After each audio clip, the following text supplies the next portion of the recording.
Bienvenidos sean todos ustedes, estimados colegas. El Colegio Nacional de la Abogacía les da la bienvenida hoy con el tema de responder la pregunta de si el juez está facultado para declararse incompetente en su primer proveído que determine respecto de una presentación de una demanda. ¿Qué significa esto? Que si el juzgador tiene la capacidad o la facultad legal, o sea, si está previsto en la ley, que pueda declararse incompetente respecto de una competencia por razón de territorio que sería renunciable, ya sea en forma expresa o forma tácita. Lo vamos a aplicar de la siguiente manera. Sin embargo, tendremos que definir primero lo que es jurisdicción y qué es competencia. ¿Por qué? Porque son temas o son términos que se confunden mucho, incluso se utilizan de sinónimos y no es correcto. La jurisdicción es la capacidad que tiene una autoridad, una persona para decidir el derecho, y la competencia viene siendo una limitación a esa jurisdicción.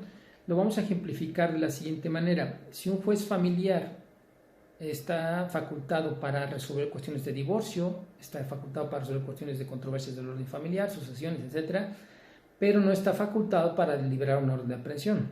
Y un juez penal, en su caso, está facultado para resolver temas sobre los delitos, pero nunca verán ustedes que un juez familiar dicte una sentencia de divorcio. Eso no puede suceder. ¿Por qué? Porque tiene que ver con ese tema de competencia. Tienen los juzgadores, aunque tienen la capacidad para resolver controversias, es decir, el derecho en términos del concepto de jurisdicción, no tienen jurisdicción sobre todo. Entonces hay limitantes y la competencia viene siendo eso, una limitación a esa capacidad de decidir el derecho, de resolver cualquier cosa, ¿no?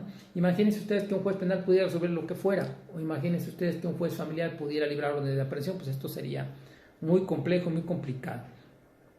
Esta limitación está señalada en 4 grandes rubros que son territorio, materia, cuantía y grado. Hoy analizaremos la competencia por razón de territorio. Esto es un tema muy interesante y esto tiene que ver con la respuesta a la pregunta que inicialmente formulamos. Nosotros tenemos que tener en cuenta cuáles son las reglas de la competencia. Cuando un juez es competente para conocer de un asunto, y esto tiene relación con el artículo 255 de nuestro Código de Procedimientos Civiles, en su fracción primera, que establece como requisito de la demanda señalar al juez ante el cual se promueve. Y este señalar no es únicamente ponerlo, sino es un tema de competencia. O sea, tenemos que señalar, pero tenemos que dirigir la demanda ante el juez competente. Las reglas de la competencia están determinadas en el artículo 156 del Código de Procedimientos Civiles. Y en su fracción primera dice: será juez competente aquel al que las partes se hubiesen sometido si esto fuera de un foro renunciable. Y después de ahí, de la fracción segunda, tercera, nos habla de reglas para el caso en que las partes no hubiesen acordado quién será el juez competente que conozca de la controversia, tomando en cuenta que hay competencia que es prorrogable o es renunciable, y esto lo marca el artículo 149 de dicho Código de Procedimientos Civiles, y nos señala que la competencia prorrogable únicamente será por territorio y por materia. Bien, retomando este artículo 156, en sus reglas nos señala en su fracción primera que si es foro prorrogable, pues podremos nosotros acordar a qué juzgado o tribunal nos vamos a someter a su competencia para el caso de interpretación o cumplimiento. Pero ¿qué sucede si nosotros no acordamos expresamente en el contrato someternos a una competencia por razón de territorio de determinado tribunal? Pues entonces tendrán que aplicar las reglas que ese propio artículo 156 nos marca. Y una de esas reglas es la que dice que será juez competente, tratándose de bienes inmuebles, el de la ubicación de la cosa. Pero también existe el artículo 155 que nos señala respecto a las reglas de la competencia, que será juez competente aquel en que los litigantes se hubieran sometido expresa o tácitamente cuando se trate de foro renunciable. Esto lo marca el 151. Entonces ahí nos habla de un foro renunciable expreso, pues no tiene problema. Cuando celebramos el contrato y hacemos una renuncia en cuanto al territorio, que es foro renunciable, no tiene problema, es expreso. Hacemos una manifestación de voluntad que queda claro, pero también la ley en este artículo en lo particular nos señala que podrá ser de manera tácita. ¿Qué significa? Pues que se entienda, que se sobreentienda que nos sometemos a la competencia de determinado juzgador, aunque no lo hayamos pactado expresamente. Es ahí donde viene la problemática. ¿Qué se debe entender por tácito? Bueno, el propio código nos señala en su artículo 153, en 4 fracciones, qué debemos de entender por sometimiento tácito. Hablando de, no hay que perder de vista, de fuero renunciable. El 153 en su fracción primera nos marca que se entiende por renuncia tácita cuando nosotros acudimos a un tribunal que de origen es incompetente y presentamos nuestra demanda. No perder de vista que estamos hablando de competencia por razón de territorio.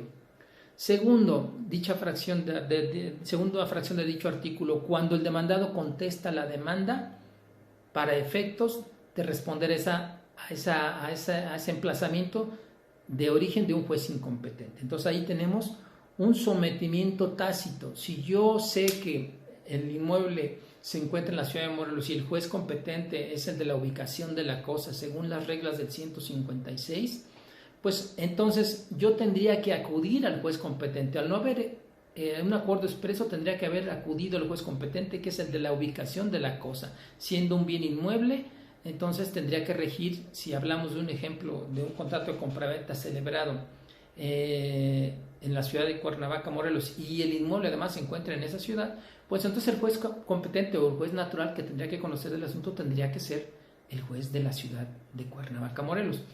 Pero entiendo yo y he leído que hay fuero prorrogable y fuero renunciable, y uno de ellos es el de territorio. En este caso pues se aplica y yo decido, bueno, pues yo prefiero llevarlo a la Ciudad de México, y me dice mi artículo 151 que yo puedo promover si me someto expresa o tácitamente, y esto tiene relación. Sometimiento tácito, pues el artículo 153 nos marca cuándo es sometimiento tácito. Fracción primera, entablar la demanda del juez que es incompetente, ya hay un sometimiento tácito. Y si el demandado contesta, pues entonces pues ya hay un sometimiento tácito del demandado, quien pudiera haber opuesto una excepción de incompetencia por razón de territorio. Esa es la problemática general, ese es el planteamiento, y volvemos a la pregunta: ¿puede el juez en este caso abstenerse de conocer un asunto bajo el argumento de que es incompetente? A nuestro juicio no debería hacerlo, pero en la práctica hemos encontrado casos que el juez se apoya en el artículo 145, donde aparentemente hay una contradicción entre el contenido de los artículos que hemos mencionado y este artículo 145, que señala que ningún tribunal puede negarse a conocer de un asunto sino cuando se considere incompetente, y en ese caso debe expresar en su resolución los fundamentos en que se apoye. Este artículo 155 le ha servido de base a muchos juzgados para decir, bueno, pues si el inmueble se encuentra en la ciudad de Cuernavaca, Morelos, entiendo yo que debe de seguirse las reglas del 156, y que dice que en caso de que sea una controversia sobre bienes inmuebles, será juez competente el de la ubicación de la cosa. Y aquí claramente en tus hechos me narras que la ubicación de la cosa se encuentra en la ciudad de Cuernavaca, Morelos. Entonces yo, con base en este artículo 155, te fundamento que no soy competente y te aviso que no voy, y ven y recoge tus papeles porque aquí no vas a llevar el asunto. ¿Qué nos pasa entonces con todo el demás ordenamiento? ¿Qué pasa con lo que dice el artículo 149 del fuero renunciable, el fuero prorrogable?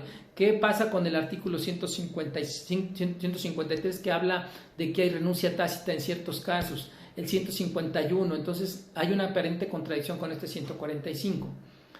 Nosotros consideramos que el juez debería de conocer, siendo fuero renunciable, debería de conocer del asunto. No debería de pronunciarse de inmediato en cuanto a un tema de incompetencia por razón de territorio, porque aparte tenemos el capítulo, y esto sería un tema, el capítulo de excepciones, y esto sería un tema para el demandado. No tendríamos que suplirle al demandado ni hacerle un favor y plantearla, sería tanto como plantear la incompetencia ayudándole al demandado antes de emplazarlo, ¿no? Entonces el demandado también tiene un capítulo de excepciones, y hay un capítulo de excepciones que establece que puede plantear la incompetencia por razón, a través de declinatoria o a través de inhibitoria, y hay su procedimiento particular. Entonces, haciendo este análisis en su conjunto, nosotros consideramos de que el juez en su primer escrito y en su primer proveído, siendo fuero renunciable, no debe de de decretar ni debe de decir que es incompetente. Bueno, aunque también hay un capítulo respectivo para resolver esas declaratorias que se hagan de incompetencia. Sin embargo, bueno, es un tema muy interesante y hay por ahí una tesis del 2015 que habla de que sí lo puede hacer, y hay un tema ya también de competencia por razón de territorio en temas de derechos humanos, en juicios de divorcio, que también iremos analizando, pero a nuestro juicio consideramos que el juez no debe de abstenerse para conocer de un tema, de decir que es incompetente relativo sobre todo a foro renunciable, como es el caso del territorio. Estaremos analizando concienzudamente todos estos temas y esperamos sus aportaciones. Escríbanse a nuestro canal, estaremos muy al pendiente, y cualquier duda pues háganosla llegar a través de nuestro correo. Tengan ustedes buen día.